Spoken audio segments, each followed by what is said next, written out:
Pemirsa, seorang residivis kasus pencurian di Kabupaten Pasuruan, Jawa Timur mengamuk dan menyerang warga dengan senjata tajam. Pelaku diduga depresi berat setelah cerai dengan istri sirinya.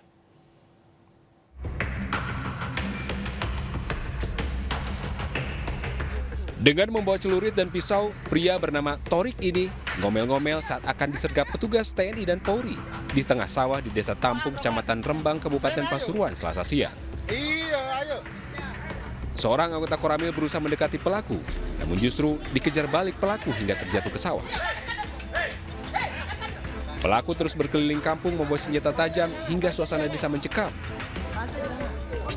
Petugas yang membawa gas air mata, pistol, pentungan, dan jaring tak bisa berbuat apa-apa. Menurut salah seorang warga, pelaku meresahkan warga sejak keluar dari lapas dan pisah dengan istri sirinya. Bahkan pelaku sempat menganiaya ibu kandung dan tetangga dengan senjata tajam. Pelaku juga sempat menyerang pengendara becak motor yang melintas. Ngamuk-ngamuk deh tetonggone, Pak. Oh, ngamuk. Iya, ngamuk. Sering ngamuk. Tadi itu ya semuanya, ini tetangga semua ini, bukan Iya. siapa-siapa. Oh. Tetangga semua. Dapat dari mana kamu pakai TNI? Oh. Terus akhirnya yuk, lari semua kok. Bawa Semua. celurit Bawa sama. celurit ya, digitukan celurit itu. Tuh orang tuanya 3 hari 3 malam nggak dikasih makan, ya malah dikonyori tiap hari. Terus ya. Pelaku akhirnya berhasil ditangkap setelah dihadiahi timah panas di kakinya oleh polisi. Penangkapan terhadap pelaku sempat melawan beberapa petugas dan sempat melukai juga masyarakat. Akhirnya untuk menjaga keselamatan masyarakat dan jiwa petugas, kita melakukan tindakan tegas yang terukur yang dapat melumpuhkan pelaku tersebut dan berhasil kita amankan, dan sekarang pelaku sedang dibawa ke rumah sakit untuk dilakukan pengobatan. Setelah dilumpuhkan, pelaku langsung dievakuasi ke dalam ambulan untuk dibawa ke rumah sakit. Warga pun mengaku senang atas tertangkapnya pelaku yang sering membuat onar di kampung. Dari Pasuruan, Jaka Samudra melaporkan. Ratusan sivitas akademika terdiri dari mahasiswa dan dosen di Bandar Lampung berunjuk rasa di lapangan kantor gubernur. Salah satu tuntutan massa agar lembaga akreditasi mandiri perguruan tinggi dibubarkan.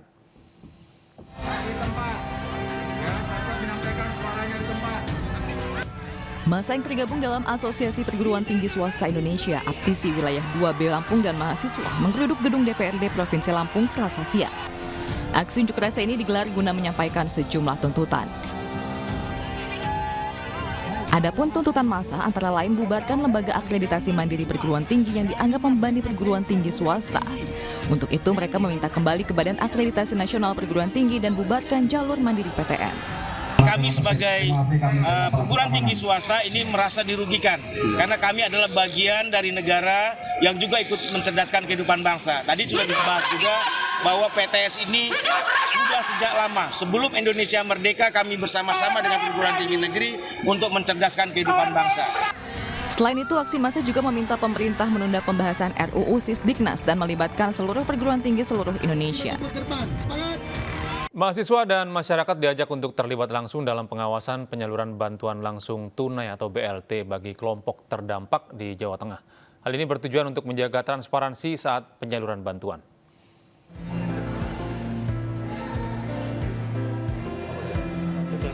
Gubernur Jawa Tengah Ganjar Pranowo mengajak mahasiswa dan masyarakat untuk terlibat langsung dalam pengawasan penyaluran bantuan langsung tunai atau BLT bagi kelompok terdampak penyesuaian harga BBM saat diskusi panel di salah satu hotel di Semarang. Menurut Ganjar, terlibat langsung dan mengawasi penyaluran BLT BBM lebih bermanfaat dibandingkan dengan menggelar aksi unjuk rasa yang berpotensi menimbulkan kegaduhan. Dan nanti mahasiswa akan bisa melihat satu perilaku korupsinya, ya, dua transparansi yang dilakukan, jangan-jangan juga menemukan governance yang baik, betul-betul, sehingga mereka akan bisa berbagi atau barangkali ide-ide dari mahasiswa juga bisa disampaikan. Begini loh perbaikan yang bisa dilakukan, dan kalau itu mau, saya akan berikan penugasan untuk berpartner dengan pemerintah daerah. Ganjar juga menyarankan untuk membangun posko mahasiswa atau sejenisnya yang bisa menjadi titik bertemunya pihak-pihak yang ingin mendampingi pembagian BLT BBM secara langsung. Kementerian Ketenagakerjaan menyalurkan bantuan subsidi upah BSU atau BLT subsidi gaji 2022 tahap 3 telah cair. Ketua DPP Bidang Sosial dan Kesejahteraan Rakyat Yeri Tawalujan menilai pembaruan data penduduk miskin harus terus diperbarui agar subsidi tepat sasaran. Kementerian Ketenagakerjaan menyalurkan bantuan subsidi upah, BSU atau BLT subsidi gaji 2022 tahap 3 sebesar Rp600.000 per orang. Ditujukan kepada pekerja dengan gaji di bawah 3,5 juta per bulan. Ketua DPP Bidang Sosial dan Kesejahteraan Rakyat Yeri Tawalujan menyatakan bantuan subsidi upah, BSU atau BLT subsidi gaji 2022 sudah cukup efektif. Tetapi pemerintah perlu mengadakan beberapa evaluasi terkait keterbukaan data penerima BLT dan BSU.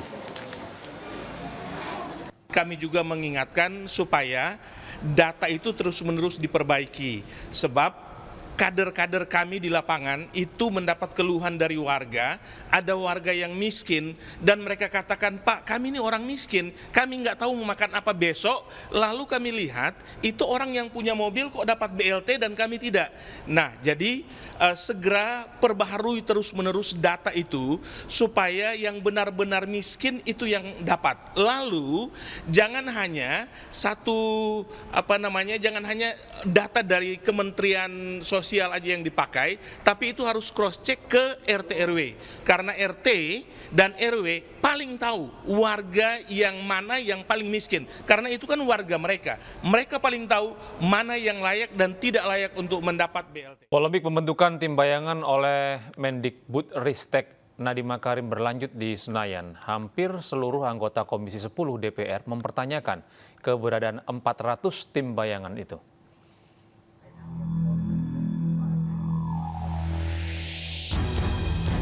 Menteri Pendidikan, Kebudayaan, Riset, dan Teknologi Nadiem Makarim kembali menjadi sorotan. Pemaparannya mengenai 400 orang di luar Kemendikbud menuai polemik. Peringatan tersebut diungkapkan dalam rangkaian agenda United Nations Transforming Education Summit di markas PBB. Right now we have 400 product managers, software engineers, data scientists that have created a shadow organization attached to our ministry.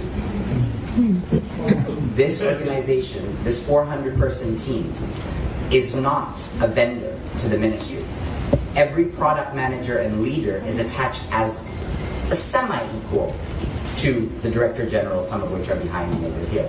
So they are seen as a thought partner and a product designer. Each designs the product. So the ministry brief, like the head of teachers would give a brief to them, and the product team will say, no, wait a minute, let me check first. Do the teachers and the surveys that we say actually validate that this is done? Pembentukan tim khusus yang beranggotakan 400 orang di luar Kemendikbudristek menuai kritikan. Dalam rapat bersama Komisi 10 DPR, Nadiem mengakui kesalahannya menggunakan nama shadow organization atau organisasi bayangan. Nadiem menyebut organisasi yang dimaksud merupakan vendor yang bertugas melakukan mirroring. Mungkin saya ada kesalahan dalam menggunakan kata shadow organization. Yang saya maksudkan itu sebenarnya organisasi ini adalah mirroring terhadap kementerian kami. Mirroring itu artinya apa? Mirroring itu artinya setiap Direktur Jenderal yang menyediakan layanan itu bisa menggunakan suatu tim permanen yang selalu bekerja sama dengan tim itu untuk mendorong dan mengimplementasi kebijakannya melalui platform teknologi. Dalam rapat bersama tersebut, sejumlah anggota DPR mempertanyakan dan menyinggung 400 tim bayangan yang Nadiem katakan di rapat PBB beberapa hari lalu. Pertanyaan saya, tim bayangan yang Anda katakan dengan bangganya di sana itu, apa dampak positifnya, apa energi positifnya untuk Indonesia? Kenapa masih banyak persoalan di daerah 3T? Kenapa? Terus 400 orang tim bayangan itu apa kebanggaannya? Coba Anda jelaskan. Kritik tak hanya datang dari DPR. Tim bayangan ini pun dituding NU Circle sebagai penyebab karut-marutnya berbagai kebijakan pendidikan di tanah air. Salah satunya, naskah akademik RUU Sisdiknas yang dinilai tidak menjadikan nilai-nilai Pancasila sebagai nilai dasar profil pelajar Pancasila. Namun hal tersebut dibantah Kepala Badan Standar, Asesmen, dan Kurikulum Pendidikan Kemendikbudristek Aninito Aditomo. RUU Sisdiknas dirancang sepenuhnya oleh Kemendikbudristek, bukan tim bayangan. Nah, menjawab itu, siapa yang mengerjakan Undang-Undang Sisdiknas, RUU Sisdiknas, itu ya internal Kemendikbudristek. bisa dibaca siapa saja pejabat eselon 1 plus tim dari Biro Hukum Kemdikbudristek. Itulah tim yang mengerjakan RUU Sisdiknas, Mas Alfa. Jadi tidak ada tim bayangan yang dibayangkan ditutup-tutupi rahasia gitu ya. Enggak, ini karyanya Kemdikbudristek. Dalam agenda di PBB tersebut, Nadiem menjelaskan bagaimana tim bayangan ini bekerja. 400 orang ini dibayar dengan anggaran Kemdikbudristek dan hanya bekerja terkait dengan pembuatan produk teknologi.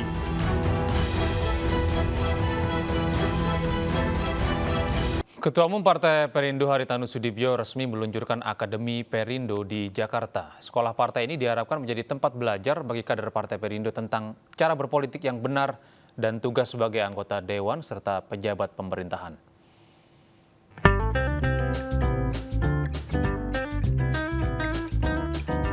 Akademi Perindo resmi diluncurkan oleh Ketua Umum Partai Perindo Haritanu Sudibyo di Jakarta. Sekolah partai ini akan menjadi tempat belajar bagi kader Partai Perindo yang ingin ikut berpartisipasi dalam kegiatan politik di tingkat nasional maupun daerah. Tidak hanya kader Partai Perindo, pengurus bahkan Ketua Umum Partai Perindo Haritanu Sudibyo akan ikut belajar di sekolah politik Partai Perindo ini. Tentu sekali. Jadi ini adalah modal bagi kader-kader kita kalau mereka jadi nanti ya, mereka betul-betul bisa menjadi pimpinan-pimpinan yang berfungsi dan menjalankan tugasnya dengan maksimal. Bahwa Akademi Perindo ini nanti akan fokus pada penyiapan kader-kader yang ada di seluruh Indonesia. Bahwa jenjang kader yang ada di Partai Perindo itu ada 4. Jadi ada kader pemula, ada kader muda, ada kader madya, dan ada kader paripurna. Tentu saja melalui Akademi Perindo ini kami berharap akan tercipta kader-kader politik yang baik, ya, kader-kader yang memiliki kemampuan, kapasitas, terutama integritas untuk mengisi ruang-ruang politik, baik itu legislatif maupun eksekutif. Akademi Perindo akan dipimpin oleh Direktur Eksekutif Dr. Heri Budianto. Ketua DPP Partai Perindo Bidang Politik dan Kebijakan Publik ini akan dibantu oleh Wakil Direktur Eksekutif 1 Arif Budiman dan Wakil Direktur Eksekutif 2 Nanang Firdaus Masduki. Dari Jakarta, Tim Liputan iNews melaporkan. Jelang Pilpres 2024, sejumlah dukungan terhadap tokoh bermunculan, salah satunya kepada Ketua DPD RI Lanyala Mataliti di Kediri, Jawa Timur. Deklarasi dukungan kepada Ketua DPD RI Lanyala Mataliti maju sebagai Capres 2024 berlangsung di Kediri, Jawa Timur. Mereka yang mendukung dari beragam profesi seperti seniman, budayawan, dan petani. Dukungan kepada Lanyala bermula dari kegelisahan masyarakat dengan situasi dan kondisi perekonomian saat ini. Relawan menilai Lanyala sebagai sosok yang tepat untuk maju menjadi Capres 2024 karena peduli terhadap perekonomian khususnya nasib para petani. Ini sebenarnya tidak lepas daripada kegelisahan para petani khususnya ya. Pada sisi yang lain juga ada beberapa profesi yang lain, terutama ya kerja swasta dan sebagainya terkait dengan keberadaan atau situasi, kondisi perekonomian dan sebagainya, penegakan hukum dan isu-isu sosial lainnya yang menyangkut dengan ketidakadilan atau ketidakperhatikannya. Kebijakan pemerintah menyesuaikan harga BBM bersubsidi dampaknya sangat dirasakan para pengemudi ojek online. Untuk meringankan beban ojol, relawan pendukung Sandiaga Uno menggelar bantuan voucher BBM murah di Jakarta dan Bekasi.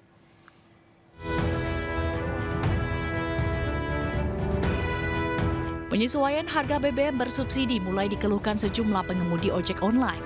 Untuk meringankan beban ojol, relawan dari Espas Sahabat Sandiaga Uno bergerak membantu mereka.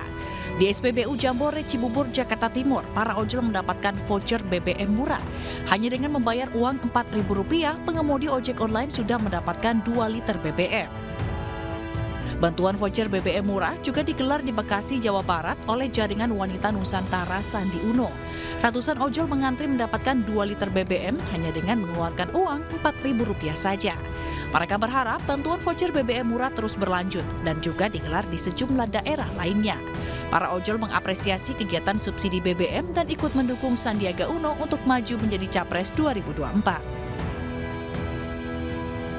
Sementara itu dukungan terhadap Ganjar Pranowo Presiden 2024 terus mengalir dan kali ini dari Jakarta dan Pasuruan, Jawa Timur.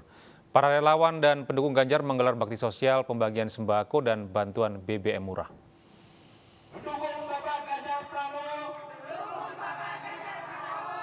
Komunitas Warteg Indonesia bersama pedagang kaki lima dan pedagang pasar mendeklarasikan dukungan kepada Gubernur Jawa Tengah Ganjar Pranowo. Dukungan berlangsung di kawasan Pasar Keramat Jati, Jalan Raya Bogor Keramat Jati, Jakarta Timur. Mereka menilai Ganjar memiliki segudang program permodalan yang dapat membantu pedagang, UMKM, dan rakyat kecil. Seperti program kredit lapak dan program KJS atau Kartu Jawa Tengah Sejahtera. Selain deklarasi, Warteg Indonesia juga membagikan ratusan paket sembako beserta kaos kepada warga. Pemberian bantuan 600 paket sembako dan 200 voucher pengisian BBM untuk ojol dan masyarakat berlangsung di Desa Tejowangi, Purwosari, Pasuruan, Jawa Timur. Bakti sosial ini dilakukan oleh milenial, mahasiswa, hingga influencer perempuan yang tergabung dalam jaringan relawan Sri Kandi Ganjar. Kegiatan ini merupakan cara Sri Kandi Ganjar Jawa Timur untuk mengenalkan sosok Ganjar Pranowo ke masyarakat di desa-desa di Pasuruan. Ganjar didukung karena dinilai sukses memimpin Jawa Tengah, terbukti dengan sejumlah raihan penghargaan. Polri menyalurkan lebih dari 107.000 paket sembako ke seluruh Indonesia, diantaranya ke Panti Asuhan Binaan Konghucu di kawasan Kebayoran Lama, Jakarta Selatan. Penyerahan bantuan sosial oleh perwakilan dari Korlantas Polri, Kombes Pol Aris Syahbudin, dan diterima langsung oleh Lim Liliani Lonto selaku Ketua Matakin DKI. Bantuan diberikan kepada anak-anak asuh yang dibina oleh Kelenteng Bio Hok Tek Cheng Sin. Bantuan yang diberikan diharapkan dapat menjadi pengikat kerukunan beragama serta membantu perekonomian di sekitar kelenteng.